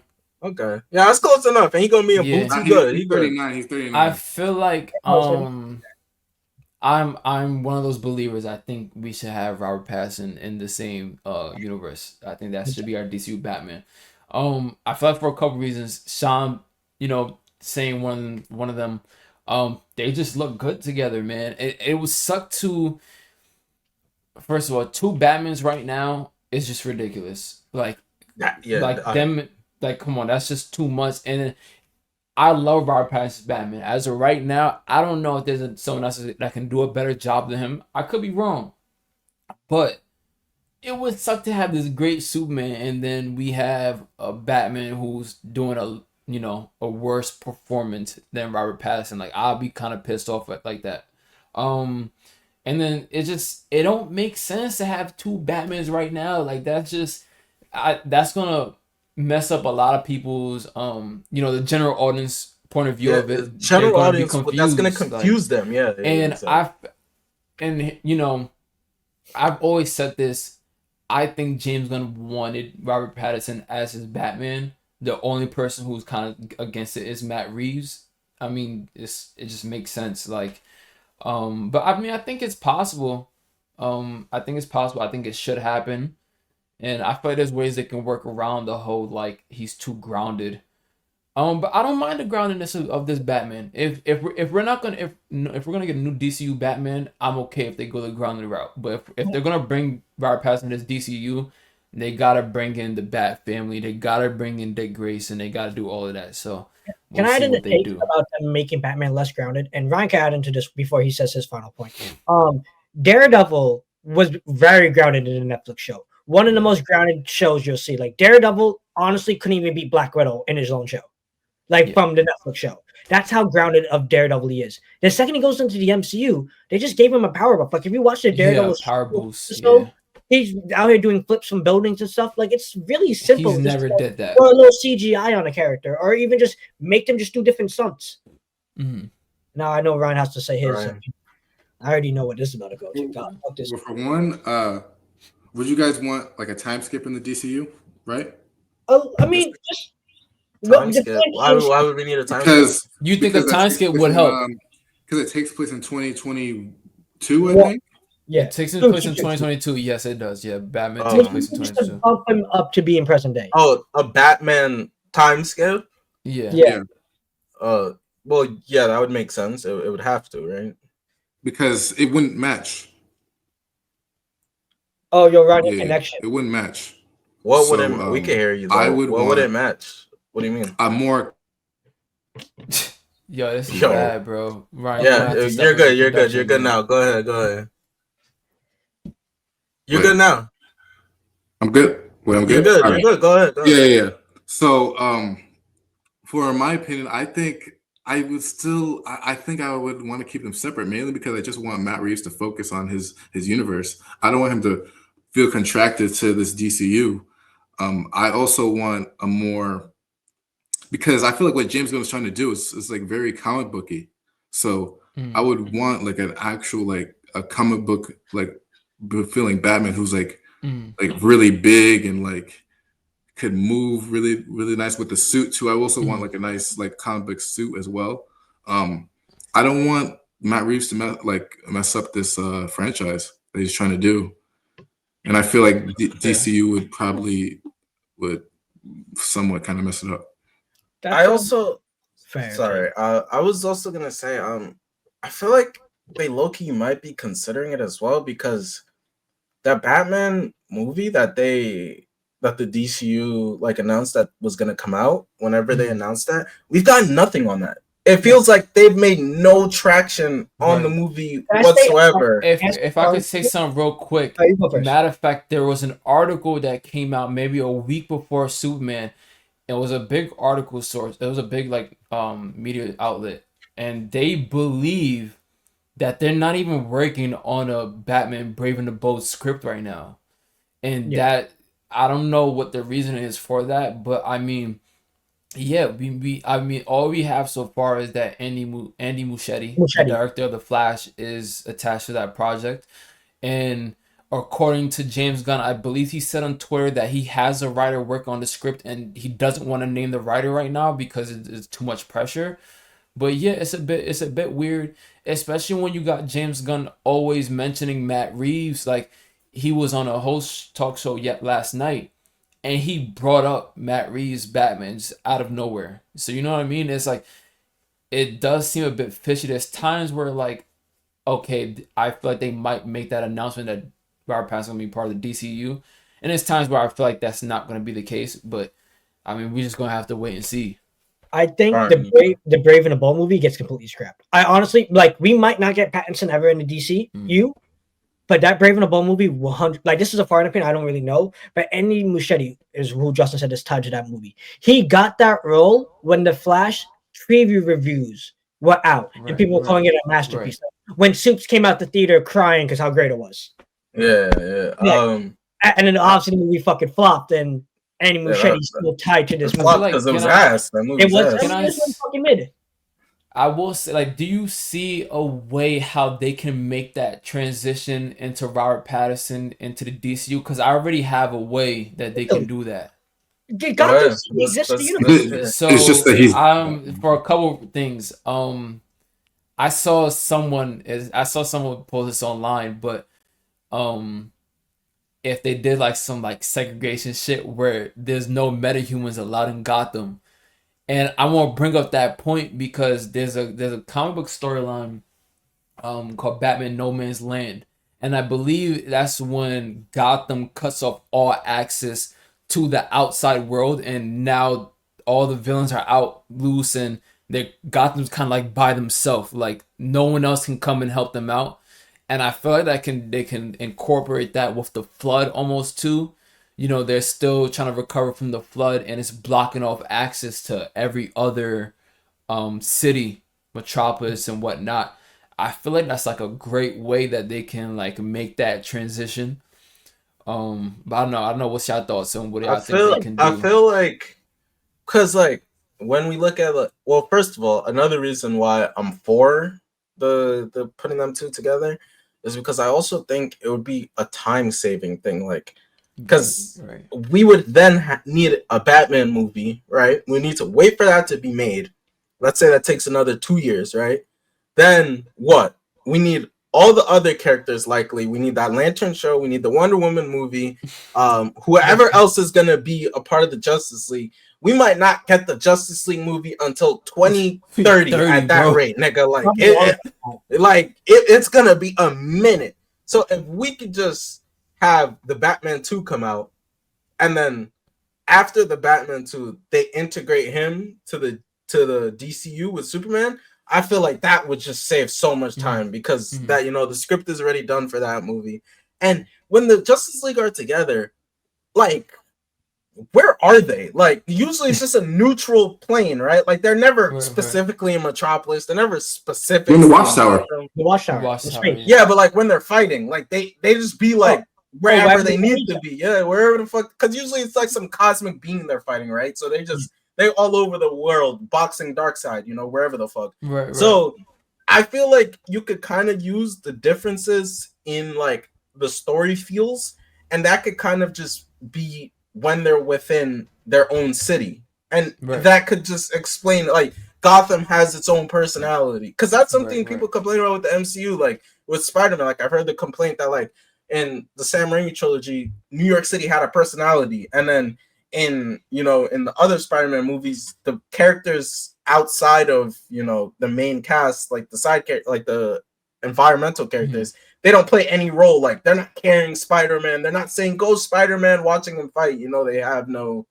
interaction. So I think that cities having personalities attached to the character matter to people, and I think that could explain it. It's almost like when you walk into Gotham, you are walking into another universe almost, and I think that that's perfectly fine. Like, and then when they're in the same movie, it'll have a more neutral tone where it's not super camp. Like it kind of just a little fusion, a little bit. You know what I mean? Think it's really easy for them to mesh on screen easily. Yeah, I don't think we're I feel like it's anything too hard. And they could go ahead. You got it. All right, this is just quickly what I have to say story wise. What they should do: let Matt Reeves get his part 2, let him get it out, and then after part 2, do a time skip, do a world finest movie. Let them combine after part 2, because I think part 2 is probably not going to have a time skip. Part 2 is probably going to take place like minutes after part 1, or maybe weeks. Yeah, it's like weeks or something. Probably like whatever happens in part 2 happens, and after part 2, time skip, and then it's Superman and Batman meeting. Like I like simple as that. We don't got to do anything even too complicated. Like they was waiting a bit. I feel like we might get an announcement regarding that soon. I feel like they was probably waiting on the Superman being released and seeing the reception and feedback regarding that before they make their decision. Like I feel like within the end of the year, we should get some type of confirmation whether or not Robert Pattison will be part of the DCU. 100%. Oh, hopefully. This one we could just be quick on this one. We're already almost at an hour and a half. I think we're all gonna be unanimous on this one, but I'll ask it anyways. So recently in the news, you know, Grant Gustin said that he would be. He was asked if you were to play any character in the DCU, who would you want to play? And he said, "The Flash." How would you guys be down for Grant Gustin to be the DCU's Flash? Obviously, the only other real iteration we have of the Flash is Ezra Miller, and he's somewhere on Alcatraz right now. That nigga is a criminal. So, would you be interested in a Grant Gustin return to the DCU? To DC as the Flash in the DCU. That nigga's lying. He's lying. You said yes? He's trolling. Wait, I would be interested. I said yes. What do you mean? Why wouldn't I want Grant Gustin? No. I mean, you want that nigga back? I mean, he never did a bad job. He's good. Wait, bro, you want that nigga back too? No, I don't necessarily want him back, but I would be interested to see what he could do if he was hang it up, nigga. It's over, bro. Right, you bro. was cool for it. You was cool for the CW. You was cool. It's over. Like GG's. Like it's done. Like no, he not. No, someone brand new. That's ideal. Yeah. I wouldn't care if Grant Gustin's Flash. Like I wouldn't care. Nigga, so you said no to Robert Pattinson's Batman, but Grant Gustin's Flash is nigga. Let's get that. What? Bro, Grant. But you realize Grant he would be playing a different version of Flash though. I get it, but that's what? Thing. I speak for everybody when I say we want Wally West. We don't want Barry Allen Flash in the Justice League. We want Wally West. No, I wouldn't mind a Barry Allen in the universe, but as for Justice League lineup, I want a Wally West and not a Barry Allen. That's fair too. I like Barry Allen when he's on his solo shit. Right. But I would still want Barry Allen to be in the universe, like like crisis happened and then he died. yeah, and Wally took 100%. over. Like that, I was. 100%. He has to be He mentioned. gotta But exist. I just think Wally West works better in the Justice League just because he adds a little bit of a different personality because he is the more so like goofy comedic relief one, and that Ezra Miller, his dumbass was supposed to be playing Barry Allen, but I think he thought he was playing Wally West because I feel like that's what he was going for. He was going for like a Wally West. And the best Flash we've gotten to date is the Justice League cartoon Flash, who is Wally West. So that is the best Flash we've gotten. So me and Justin are saying no. Fawn, you said no. Ryan, you said you'd be down for it. You'd be down for the Grant Gustin return. Yeah. How old is he? I would be intrigued to see what he does. If he was 30. But like the only person that should be coming back to reprise their role in a DCU is Margaret Robbie as Harley Quinn. That's the only person that I'm taking to come back. That's the only one. A fair take. That's a good one. Yeah. So moving on from that, I didn't present this to you guys before, but just off the cuff, what are some of your DCU future wish list things? Now, this can be characters, this could be stories you want adapted, this could be character interactions you want, this could be villains you want to see. Someone has echo. Someone is playing me out of the thing. I can hear myself. Yeah, fix that before we kick you off the podcast, nigga. Whoever that is. Yo, so, you saw how fast Ryan moved. I'm just checking if it's me. I'm checking if it's me. So yeah, I don't know. So yeah, just shit you want to see. I'll start. I need Red Hood. I need Red Hood. The only Red Hood we've gotten is the big head nigga from the live action Teen Titans. Yeah, with the big ass head. That Red Hood was ass. We need a good live action Red Hood. This is why the Batman, whenever we get him in the DCU, his Robin should be Jason Todd and not Dick Grayson, because Jason Todd clears Dick Grayson. We all know this. Matter of fact, don't even show Nightwing either. Like Dick Grayson just doesn't exist. Bro. That's what we all want. I speak for all DC fans when I say that. No, not we. Not we. Let me speak. We DC fans want Nightwing in this universe. Yeah. Nightwing, come on, man. Nightwing is I want Red Hood too. I think the Bat family up to date. But Jason Todd's better than Dick Grayson, though. We agree on that. We agree on that. Dick Grayson you on your own with that one. Hero, then best DC character than any other character in the Bat family. They work really well together because Dick Grayson is kind of like the better version of Batman. Like he's like that's why I love that. Like Batman always says he looks up to him because that's how great he is. Right. And then Red Hood is kind of like Batman's failure in a way. Right. And they're kind of like the opposite, like a trap. Yeah, they kind of of like Batman as a father, a father figure. And he kind of failed with Dick Grayson in a way, but like he failed up because he accidentally created a great fucking person and hero. So that's one of my wish list things. At some point I just want to see a good live action Red Hood. I would like that. I also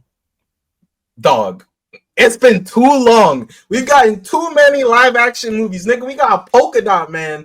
We got fucking that rat bitch. I forgot her name. Bro, we've gotten Steppenwolf. To be honest, I never heard of him before the Justice League movie. I'm not even gonna lie to you. I never heard of him. He's in Justice League. How do we not have a fucking Darkseid live action for real yet? The only one we've gotten is from the Snyder cut. Mm-hmm. I need Darkseid. Like I need Darkseid. And I agree. Like attaching this next Superman villain, Darkseid. Nah. Or save it for the Justice League. Save it for the Justice League. Brainiac. Save it for the Justice League. I was gonna say but Brainiac. I also wanted to say, fun fact, we've only ever gotten 2 Superman villains in all of the live action movies. Yeah, Lex Luthor and General Zod. Those are the only Superman villains we've ever gotten in live action. Through all the years of Superman, we've only gotten 2 Superman villains through all those movies. Lex Luthor and Zod. The Wait, only other who's the one villain? is Doomsday, but that was in Batman versus Superman. And then there was that one more of a Lex original villain. character. There was one original character villain they made up, but he was basically a Well, I guess bootleg Doomsday. Lex You can count Luthor. Doomsday. Like, for Yeah, real. but that doesn't really But count. Doomsday, for but me. that's Lex Luthor. It's Lex Luthor. That's He's that's the also villain. And like also, Lex like, I created don't want to Luthor's, add in like that. Doomsday's technically General Zod in the. yeah, and that He also is, too. yeah. He is literally General Zod technically. So I We're want doing movies, Darkseid, like live action movies. Red Hood. Well, storylines, movies, characters. It could be a suit you want to see, I an got interaction, one. I got one. whatever you want to see. I'll just say those two for now. I'll think of more. Justin, you could go. I got DCU one. wish I think list. this is something. I don't. It doesn't have to be for DCU. I think just for DC in general. If is that fine? Yeah, sure. We Go ahead. all want this. We all want this. The fucking Batman Beyond animated movie with the style of Spider-Man across the Spider-Verse. Oh, you want them to put that back in production? I know, right? Oh, yeah, I know. We yeah. got that leaked picture and the leaked concept arts and stuff like that. James Gunn, you have to full-fledged like put that out, bro. Immediately, bro. Immediately. Numbers. That's numbers. That's a great one. Ron, Oh, I've said before, basically just Nightwing, just Nightwing. Bat family stuff. I think the Bat family is what makes Batman also a great character in the comics. Like, it's Right. not just I agree. Dick Grayson and Jason Todd. Damian Wayne works really well too, and even Tim Drake. I know people were like, "Oh, that's the Forgotten Robin," but Tim Drake works in that family of four. They are siblings. Yeah, Tim Drake, niggas pushing for anything nowadays. Come on, Yeah. stop. Come on, stop acting like Tim That's Drake my is bisexual him, bro. king. That's him, bro. Ryan, do you have any DCU wish list things that, again, it could be a storyline, Court of Owls, it could be a character, suit, anything. Just anything you would like to see that hasn't been done yet or wasn't done well enough in your opinion. Anything? Okay, for one, I want, as I already said it before, Brainiac. I really like Brainiac a lot. Also want some of the more deep cut like Superman villains. I want like, well, not really deep cut, but just some more like filler villains. Like I want to see like Livewire. I want to see like a bunch of villains like that. Sean have no idea who that is. I have no idea. I have no clue. Livewire. That is a deep cut. I never heard of that before. Fair. I'll say this: of everyone up here, I'm probably the least versed in DC. Like I'm more Marvel than I am DC. Although I can appreciate DC. It's not like an either or thing. I just always was more drawn towards Marvel. So a couple another thing too. I know James Gunn. He definitely agrees with me. I want to see, was it Milpixie Zip? That's a Superman villain. I think I pronounced his name right. I forgot. And he's an imp, just like Batmite. I want to see Batmite too. I heard James Gunn say Batman. I did hear him say that. So like little like silly stuff like that will happen with Superman too. So okay. Yeah. Bet. That's good. We're basically done here. I do want to pose this question. Okay. So universally, a lot of comic book movie fans have agreed that the peak years of superhero media regarding like live action, not video games and shit, like peak Superman media was 2018. And I'll just list off the movies for you. Had Black Panther, Infinity War, awesome, Deadpool 2, Incredibles 2, Ant-Man and the Wasp. Now there's a clear polar bear in Arlington, Texas there. Venom, Into the Spider-Verse. That's all 2018? Aquaman. This is all 2018. Yo, You're damn. doing Superman media as well? Like still just media? No, yeah, just movies and like TV shows. But he didn't even mention a movie and TV shows because Spider-Man the game too. Yeah. Oh yeah, that is Spider-Man the video game. Oh, PS4 damn. came out in 2018 as well. That was a stacked year. And we still might have got a season of Daredevil that year. I'm not gonna lie. Season of Daredevil. 2018 got it. Like, Oh yeah. Oh, let me read off 2025. We'll just give it the respect of that. I will say anything before 2018 kind of doesn't really stack up at all because back then they were releasing like shit like way more spread apart. Right. And then like if you look at any of the other years, like even like 2021 with No Way Home, you also had like other like just straight buns, like just straight buns mixed in. I think this has been the most consistent year. So I'll just present this. This year, so far, we've had Superman, Brave New World, the best Captain America. We got Thunderbolts, Daredevil Born Again. Yes. We got season 3 of Invincible. Ooh. We got Ironheart, which I didn't watch. Farhan swears it's really good. It's peak. We Everyone got should watch it. We got the Friendly Neighborhood Spider-Man show. And we have Fantastic Four coming out. All right, so 2018 fucking claps. Like, it's Yeah, not yeah, even- yeah. Right. No, you didn't even What mention Daredevil season 3. That That's was it. 2018 too. Yeah, that's 2018. Did you look it up? Oh, I can look it up for That's you. 2018. That's 2018. Yeah, I was about to say. I 2018 was pretty slaps, sure bro. that year Daredevil came out. 2018 definitely slaps. I feel like Ryan, wait. Defenders is that year this too, right? year. Yeah, Daredevil Defenders- season 3 Defenders came out in was 2018. 2017. Yeah. Damn. I feel like this year, I feel like we have great highs and then incredible like crazy lows, bro. No, what's the crazy Crazy low? Call lows it out. too, Lionheart. bro. You haven't seen it, Listen. bitch. Okay. Listen, I fuck with Anthony Mackie. That's my guy. Yeah, Brave New World was Brave New World was Buns. hot shit. Like that movie was.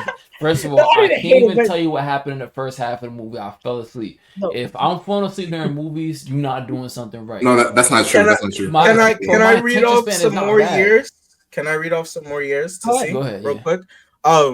Like I said, nothing else before 2018 matters because they released it so far apart. Like I looked up 2016, it had like Civil War and some other Homecoming. thing, but basically nothing else came out. Like they weren't doing shows and shit yet. So, 2024 last year. Ooh. Now, tell me if this is better than this year. You got Joker 2, Madam Stop, Web, bro. Damn. Deadpool, Wolverine. Yeah, that's great. You got Creature Commandos. I like that. You got the Penguin Show. Ooh. You got Venom Last Dance. Why y'all went quiet, bro? No, man, I peak. You got Kraven the Hunter. Damn. I No, haven't you seen stop. had- You ain't on that one. You had Echo, Agatha All Along. You had X-Men 97. it. Ooh. You had The Boys.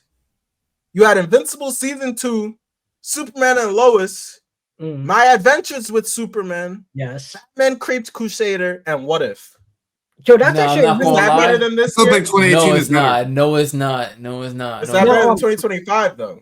no, it's not. He is better than 2025. Yo, I'm not gonna lie. You had a run where you see like 5 bad projects, no, bro. there's a lot of It's ass definitely better than in 2025. between the It's peaks. definitely better than 2025. But No, it's not, man. No, the You should- Superman yo, part come on, of it was great. Penguin and Invincible. Okay, no. Penguin and Penguin- Invincible Season 2. But we had Invincible Season 3 this year. That's Yo. better. Yo, what came out this year? Okay, the good thing that came out this year, Superman. Daredevil. Fine, Daredevil. we'll do Daredevil. You want me to read it Don't off do again? that. I have it how right you here. said. You want me to I read it don't off like how you again? said we'll do Daredevil. Yeah, I don't know why he's trying to This- smooth it out. This year I'll Well, read them off again. These are Daredevil all the wasn't like major I mean, superhero Daredevil was projects. good, but it wasn't peak. Yeah, Was it better than Superman. season 2? No, Yo, you unbearable, bro. Yo, it was so rough. I just watching the show. want to shout out 2023, nigga. In 2023, we were struggling. Oh my god, bro. 2023, Ant-Man and the Wasp: Quantumania, so ass. The Marvels, Blue Beetle, Aquaman and the Lost Kingdom, The Flash, Secret Invasion, Shazam: Fury of Gods, and then we had some good stuff with Loki, Across the Spider-Verse, and Guardians of the Galaxy 3. But holy shit, we the was DC, bro. The Damn. DCEU in 2023 was actually terrible. That, Bro, hold on. Fuck. I like to The say, man, DC was actually you bad. really Yeah, doing Blue Beetle like this, man? I I've haven't, seen I didn't even watch it. I haven't I seen haven't Blue seen Beetle, but I heard it was good. I ain't even watch it either. I'm not gonna lie. but that's my guy Miguel. Miguel's I heard it probably was did a good great though. job. I heard it was good. Well, I mean, okay. it's good enough for people to still. He's returning for DCU. Yeah, That's James another Gunn- person. So I that's mean- cool. Cobra Kai is ass, but No. that's another topic for another podcast episode. And lastly, we'll end it off on this. Is superhero fatigue now over, or did it never exist? I would like to speak real quick. I'm on the stance that it never existed. It was just James Gunn said this bad movie fatigue. Right, Mhm. right, right. There's never going to be comedy movie fatigue. There's never going to be a horror movie fatigue. Superhero movies are a genre of movies, and as long as the movies are good, people are not just not going to see them because they're a superhero movie. That doesn't exist. I don't think it ever existed. I just think we had to run a very mid to just ass superhero movies, and it's just very refreshing to have one that everybody can consensusly say is great. Right. I agree. I want to add on to what you said. I agree. I saw the same thing that James Gunn said. Never superhero fatigue. It was only bad movies. Also will say too, I will say we never gonna pull numbers.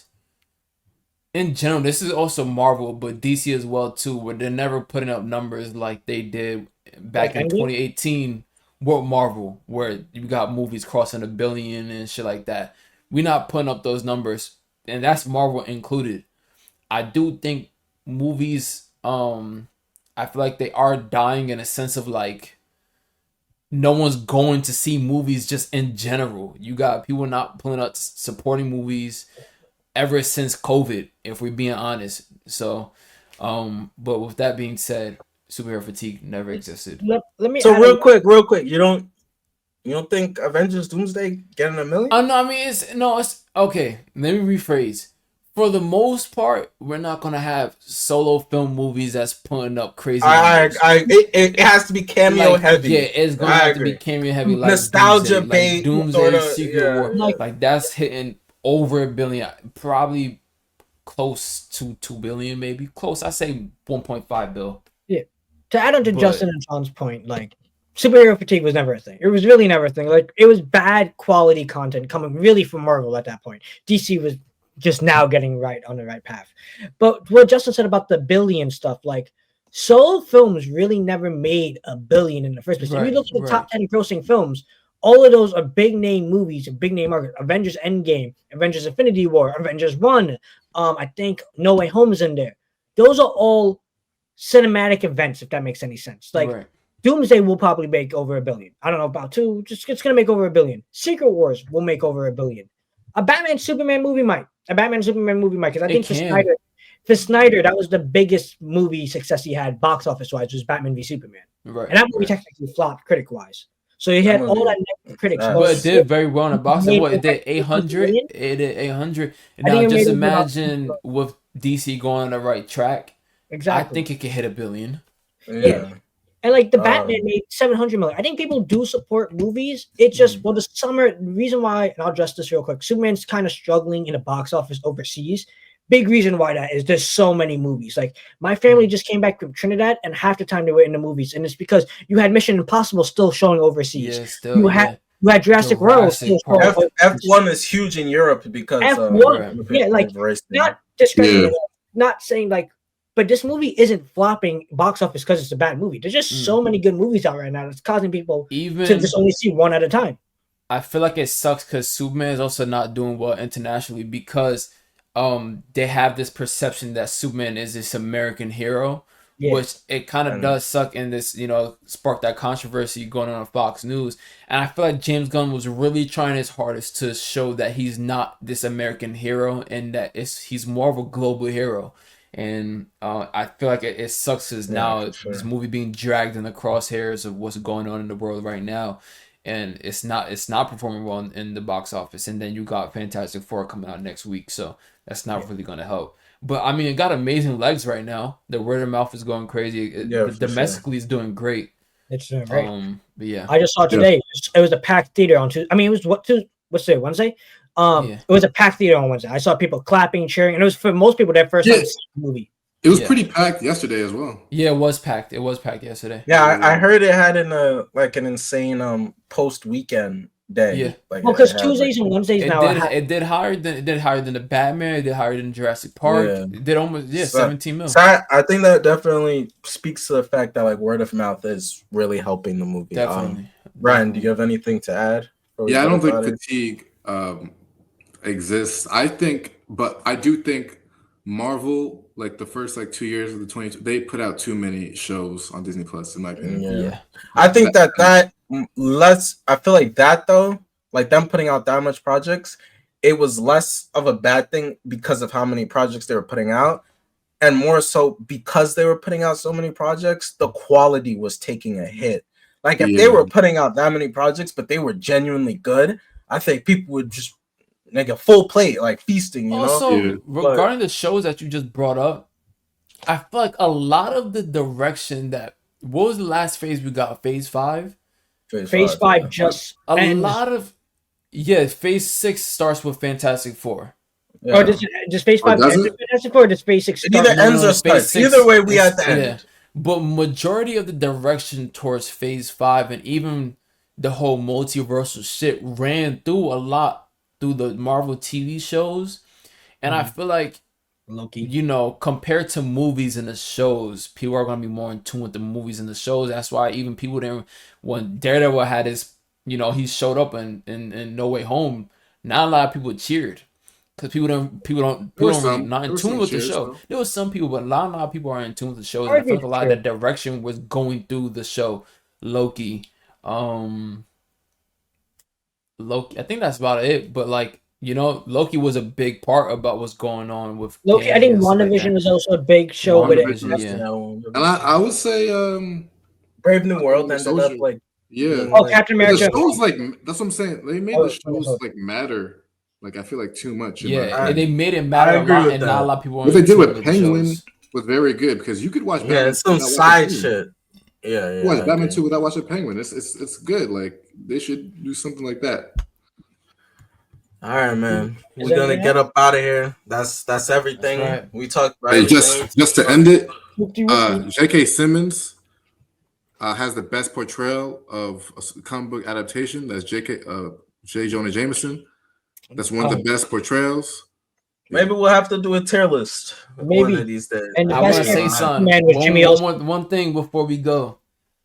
Fuck Snyder and fuck his fan base too, bro. Fuck the Snyder fan base. Fuck Snyder. Fuck the. No, it's not fuck Snyder. It's more fuck the fan base in my mind. The fan base. The next episode on Twitter should be Fantastic Four. Definitely, right? Definitely. Does that fall into the time frame? Fantastic Four is 2 weeks from now. We gotta get tickets, bro. We got no tickets. Yes, Lucas has been calling me constantly asking, did we get tickets yet? Yeah, today's the 16th, and it comes out the 24th. I'm looking at it right now. So yeah, the next episode we will have seen Fantastic Four. So that'll be a Fantastic Four episode. And then after that, we'll probably just get into more general topics because I don't think there's any huge movies that we'll need to dedicate a whole show to after Fantastic Four. Right. So we'll get into general things, best trilogies, best tier list, all that shit, all that good stuff, hot takes, all that. But that's it for now. Everybody say bye to the people, man. All right, y'all. It's been great knowing y'all. See you guys.